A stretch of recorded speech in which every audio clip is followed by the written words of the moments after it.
ሰላም እንደምን አላችሁ ውድ የያያ ኮንስትራክሽን ቤተሰቦች። ዛሬ እንግዲህ የምናወራው ኬሚካል ተጠቅመን እንዴት ነው ስላባችንን ወይም ደግሞ የምንሞላውን የስላብ ኮንክሪት በ7 ቀን ልናነሳ የምንችለው የሚለውን የምናየው ይሆናል ማለት ነው።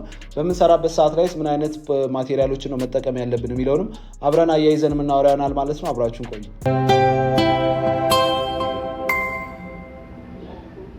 እንኳን ደህና መጣችሁ ውድ የያያ ኮንስትራክሽን ቤተሰቦች። እንግዲህ ዛሬ የምናየው እንደ ቶፒካችንም የሚሆነው አድሚክስቸሮች መሃል እንግዲህ አክሰለሬተር የተሰኘው ኬሚካል አለ። አክሰለሬተር ማለት ያው አክሰለሬት ማድረግ ማፍጠን ማለት ነው። ያንን ስላባችንን በምንሞላበት ሰዓት ላይ ሞር ኬሚካሎቻችን እንዲፈጥኑ ከሚያደርጉት አንዱ ፕሮዳክት አክሰለሬተር ነው ማለት ነው።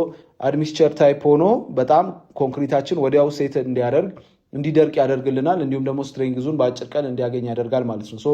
አንድ ስላብ ለመሙላት እስከ 21 ቀን ከ21 እስከ 28 ቀን ይፈጅበት የነበረውን ስትሬንግዙን ለማግኘት አሁን ደግሞ አክሰለሬተር በምንጠቀምበት ሰዓት ላይ በ7 ቀን ውስጥ ልናፈርሰው እንችላለን ማለት ነው። ስላባችንን ለመሙላት የሰራነውን እንዳለ ስካፎልዲንግ ልናነሳ እንችላለን ማለት ነው። አክሰለሬተር በምትጠቀሙበት ሰዓት ላይ ምን አይነት ማቴሪያል ብትጠቀሙ ጥሩ ነው የሚሉትንም አያይዘን የምናወራ ይሆናል። መጀመሪያ እንግዲህ ስለ አክሰለሬተር ስናወራ አክሰለሬተር ሀገራችን ላይ እንግዲህ ኦልሞስት በሰፊው እየተጠቀምነው እንገኛለን። እኛም ፕሮዳክቱን ስለምንሸጥ ቴሌግራም ላይ ገብታችሁ ቼክ ማድረግ ትችላላችሁ። ያያ ኮንስትራክሽን ብላችሁ ቼክ ብታደረጉ አክሰለሬተር ኬሚካል እዛም ታገኛላችሁ ማለት ነው። ኤኒ ታይም ገሳችሁ ኦርደር ማድረግ ትችላላችሁ ይህንን ፕሮዳክት። እንግዲህ ዋናው ጠቀሜታው ቅድም እንዳወራሁት ማለት ነው ታይም ላይ በጣም ሴቭ ያደርግልናል። ኮስቱ ትንሽ ነው የሚጨምረው።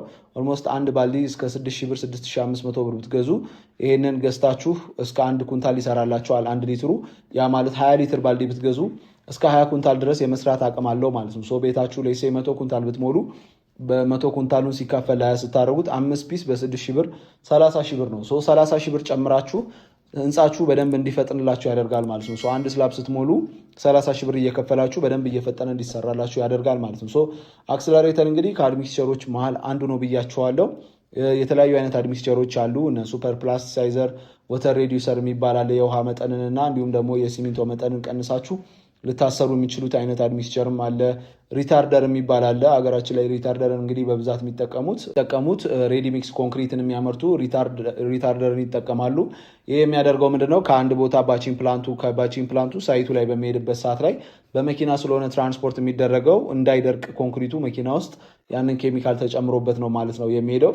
አክቹዋል ሳይት ላይ በሚደርስበት ሰዓት ላይ አክሰለሬተር መግባት ካለበት ወተር ሴሜንት ሬሾ ቴስት ተደርጎ በጣም መቅጠን የለበትም። አክሰለሬተር ሜይ ቢ አንዳንዴ ከገባ በጣም ሊያቀጥነው ይችላልና እንደዛ እንዳይሆን በደንብ ወተር ሴሜንት ሬሾ ተሰርቶ አክሰለሬተር ኬሚካሉ ውስጡ ገብቶ ስላባችን ደግሞ ሞር እንዲፈጠን እንዲያደርግልን ያደርጋል ማለት ነው። ብዙ ጊዜ ኮንክሪት በምንሞላበት ሰዓት ላይ አሁን እንደ ኤግዛምፕል የምሰጣችሁ በC25 ወይም ደግሞ በ25 ሜጋ ፓስካል ስትሬንግዛችሁን እንዴት ታገኛላችሁ የሚለውን የምናይ ይሆናል ማለት ነው። አክሰለሬተር በምትጠቀሙበት ሰዓት ላይ ኮንክሪቱን እየሞላችሁ ሚክሰራችሁ ላይ ሊሆን ይችላል። እዛ ውስጥ እየጨመራችሁ አክሰለሬተሩን ካስት ካረጋችሁት በኋላ ኮንክሪቱ ካለቀ በኋላ መጀመሪያ ሳምፕል መወሰድ አለበት። ኪዩብ ቴስት በመባል ይጠራል። ይሄ ሳምፕል እንግዲህ ቦክስ ነች 15 በ15 ሳንቲም የሆነች ኪዩብ ቴስት አለች። ያቺ ኪዩብ ቴስት ላይ ሳምፕል ይወሰድና ያ ሳምፕል ከተሰራ በኋላ ላብራቶሪ ተወስዶ ቴስት ይደረጋል። ቴስት የሚደረገው ምንድነው? መጀመሪያ ውሃ ውስጥ ይገባል ያ ኪዩብ ቴስት። እናንተ እንደፈለጋችሁት ነው። የ3 ቀን 3 ኪዩብ ቴስት ይደረግልኝ፣ 7ኛው ቀን ላይ ስትሬንግዙ 3 ኪዩብ ቴስት ይደረግልኝ፣ 14ኛው ቀን ላይ ቴስት ይደረግልኝ የምትሉ ከሆነ አጠቃላይ 9 ኪዩብ ከእያንዳንዱ ከተለያዩ ሳምፕሎች መጀመሪያ አንድ በምትሞሉበት ሰዓት ላይ የ3ኛውን ቀን ቴስት ታደርጋላችሁ ትወስዳላችሁ ሳምፕል። ሁለተኛ የ7ኛውን ቀን ስትወስዱ ሌላኛው ባች ላይ ነው የምትወስዱት። 14ኛውንም ስትወስዱ ሌላኛ ባች ላይ ነው የምትወስዱት ማለት ነው። እነዚህን ካደረጋችሁ በኋላ ኦልሞስት 9 ሜትር ኪዩብ ይሆናል። እነዚህን ካደረጋችሁ በኋላ ኦልሞስት 9 ኪዩቦች ይሆናሉ ማለት ነው። እነዚህ ከተወሰዱ በኋላ ውሃ ውስጥ ይቀመጣሉ በንጋታው። ከዛ በኋላ በደንብ ኪዩር እየተደረጉ 3ኛው ቀን ልክ ሲሞላ በ3ኛው ቀን ተነስቶ ሶስቱ ቴስት ይደረጋሉ። ቴስት በሚደረጉበት ሰዓት ላይ ሜጋ ፓስካላቸው ቼክ ይደረጋል፣ ስትሬንግዛቸው መምጣቱን ማለት ነው። ብዙ ጊዜ በ3ኛው ቀን ሜጋ ፓስካሉ ሊመጣ አይችልም። 25 ቅድም እንዳልኳችሁ ግሬተር ዛን 25 ሜጋ ፓስካል መምጣት አለበት በ7ኛው ቀን ማለት ነው።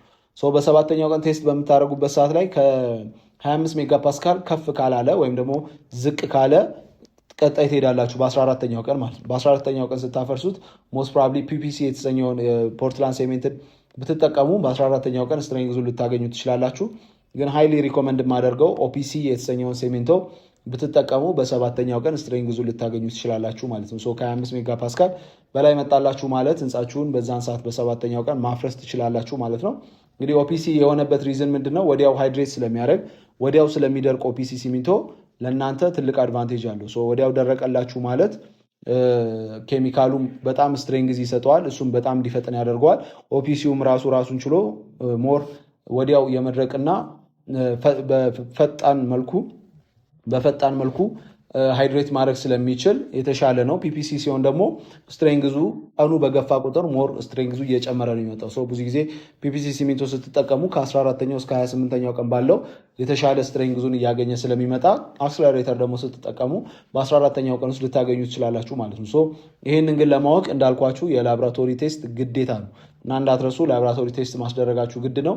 ቅድም እንደነገርኳችሁ አክስለሬተር ኬሚካሉ የምትፈልጉ ከሆነ እኛ ጋርም ልደውሉልን ትችላላችሁ። እንዲሁም ደግሞ ቴሌግራም ቻናል አለን፣ ያላችሁበት እናደርስላችኋለን። ያው እንደ ኦርደራችሁ ብዛት ዲፔንድ ይሆናል፣ ግን ያላችሁበት እናደርሳለን።